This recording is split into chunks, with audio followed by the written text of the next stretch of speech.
था, वो दीन की तरह चरणों में गिर पड़ा, महाराज मुझे मत मारो। क्यों? बोले मैं इस युग का राजा हूँ, मेरा नाम कलयुग है।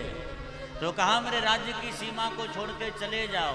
ये बोला जहाँ भी नजर उठा के देखता सब जगह आप ही दिखते, कहाँ जाऊँ, सब जगह आपका राज्य है। तो कलयुग को रहने के लिए 4 जगह दी है, 4 जगह रहना। कौन कौन सी जगह है वो? द्यूतम पानम स्त्रिया सूना यत्रा धर्म चतुर्विधा। बोले जहाँ जुआ खेला जाए वहाँ रहो भाई। हमारा निवेदन भाई, ये 4 स्थान इनसे तो बचो, इनमें तो कलयुग का निवास होता ही है। जुआ मत खेलो, इतना खतरनाक होता जुआ खेलना। भगवान ने दिखा दिया, पांडव धर्म के स्वरूप हैं, लेकिन जुआ खेला तो क्या स्थिति हुई आप सब जानते हैं। जुआ में कलयुग है। द्यूतम पान, मद्यपान मत करो भाई। जो खाना चाहिए वो तो खाते नहीं, उल्टी पलटी चीजें खा रहे हैं। मद्यपान मनुष्य को नहीं करना चाहिए। पता नहीं इतने व्यसन पाल लिए लोगों ने, उसके बिना रहा नहीं जाता। जो व्यसन होना चाहिए जीवन में वो तो अपने को अपनाए नहीं। अरे भाई नियम ले लो ऐसा कुछ के चरणामृत लेकर के कुछ खाएंगे पिएंगे, भगवान का प्रसाद पहले पाएंगे फिर कुछ खाएंगे। लेकिन नहीं, दुनिया भर के आदत डाल ली कि ये नहीं खाएंगे तो सुबह का नित्य कर्म नहीं होगा, ये नहीं पिएंगे तो सुबह की हमारी कोई क्रिया ही नहीं होगी। और फिर कई लोग तो बड़ी बड़ी दलीलें देते हैं, ये तो भगवान शंकर जी का प्रसाद है, भांग तमाकू खाने वाले हैं, भोले बाबा का प्रसाद है महाराज। ये तो या इसमें क्या करते? हम कहते भोले बाबा का प्रसाद विष भी है, जहर पिया था उन्होंने, है? शंकर जी ने जहर पिया, वो नीलकंठ हो गए थे। आप भी थोड़ा चखो, कोई कंठ नहीं रहोगे। कबीर बाबा कह रहे हैं स्थिति ऐसी आ गई, डर लागे और हाँसी आवे, अजब जमाना आया रे, अजब जमाना। कबीर साहिब कह रहे डर भी लगता है और हंसी भी आ रही है। संसार की स्थिति को देख करके डर लागे और हंसी आवे, अजब जमाना आया रे। क्या स्थिति है संसार की?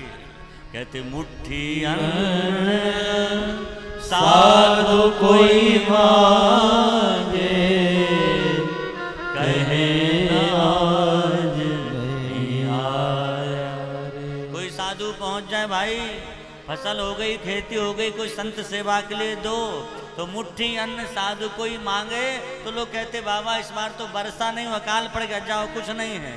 मुट्ठी अन्न साधु कोई मांगे, कहे नाज नहीं आया रे, कुछ नहीं है। और धन दौलत ले माल खजाना,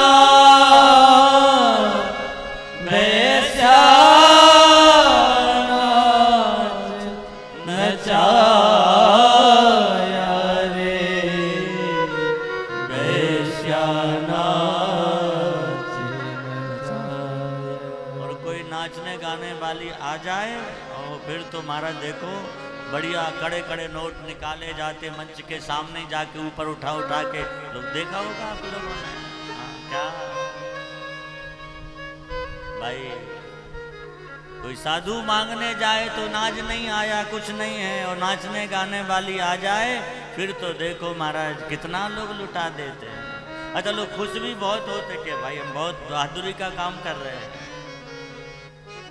बहादुरी का काम नहीं है भाई।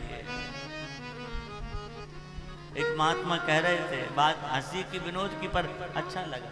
बोले नाचने वाली नाचती है, गाने वाले गाते हैं, बजाने वाले बजाते भी हैं, और लोग बढ़िया बढ़िया कपड़े पहन पहन करके सामने बैठते हैं।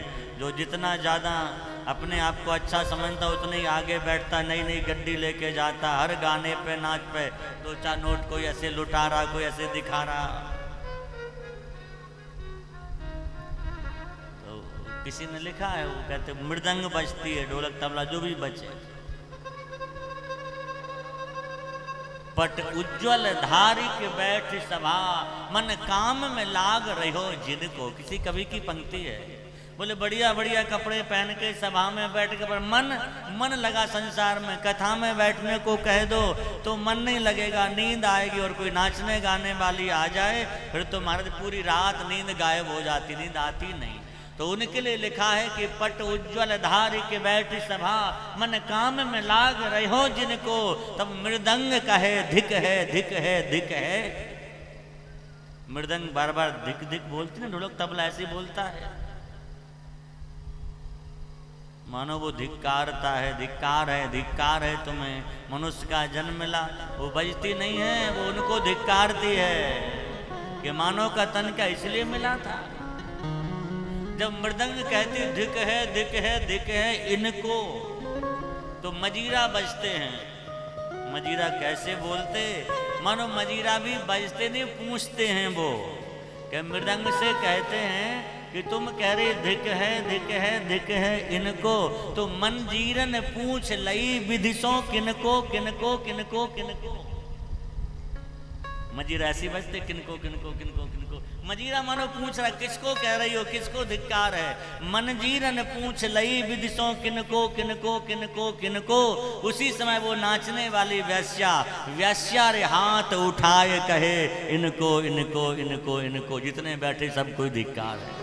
वो हाथ उठाती, लोग बहुत खुश होते, पर ध्यान रखना वो धिक्कार दिया।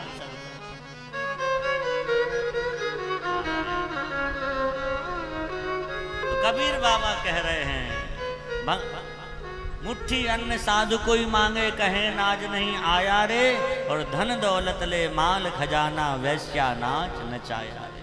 और इतने ही नहीं, कथा में ऐसे लोगों को भेज दो तो क्या दशा होगी।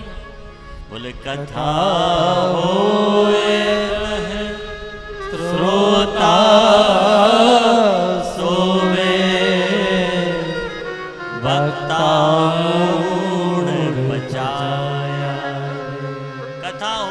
श्रोता सोवे भक्ता मूड पचाया रे। भक्ता परेशान रहता, क्या सुनाए इनको। हाँ, कई जगह ऐसे श्रोता मिलते, हंसाओ तो हंसे नहीं, रुलाओ तो रोए नहीं, गुम सुम बैठे रहते। ऐसे लगता मानो सजा काटने को भेजा। अरे भाई, कथा में आए तो आनंद से बैठना चाहिए, लगे कि कथा में बैठे हैं। कथा होए तहाँ श्रोता सोवे भक्ता मूड पचाया रे, और होए जहाँ कहीं स्वांग तमाशा तनिक न नींद सताया रे। कहीं स्वांग तमाशा हुआ नींद नहीं आती, आए तो उड़ जाएगी। और इतने ही नहीं, भांग तमाकू पीने वालों को कबीर बाबा ने नहीं छोड़ा, उनके लिए कह दिया है भंगे तमाकू सुल्फा गांजा, भंगे तमाकू सुल्फा गांजा, सूखा खूब उड़ाया रे, सूखा खूब उड़ाया रे। गुरु चरणामृत निवेद धार्या, गुरु चरणामृत निवेद धार्या, मधुवाचा बन आया रे, मधुवाचा बन आया रे, मधुवाचा बन आया रे।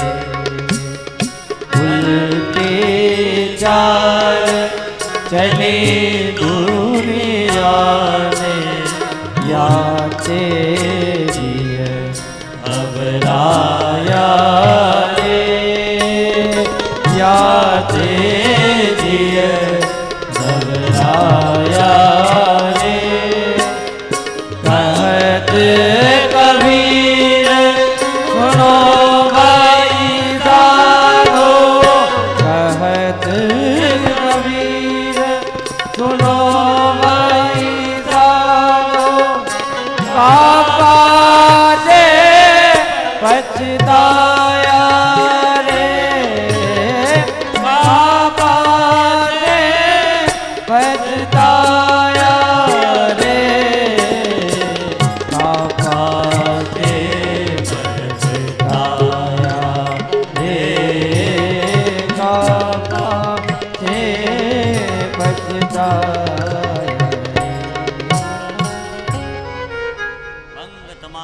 सुल्फा गांजा खूब ये नियम बना लिया, पर गुरु चरणामृत नेम न धार्या।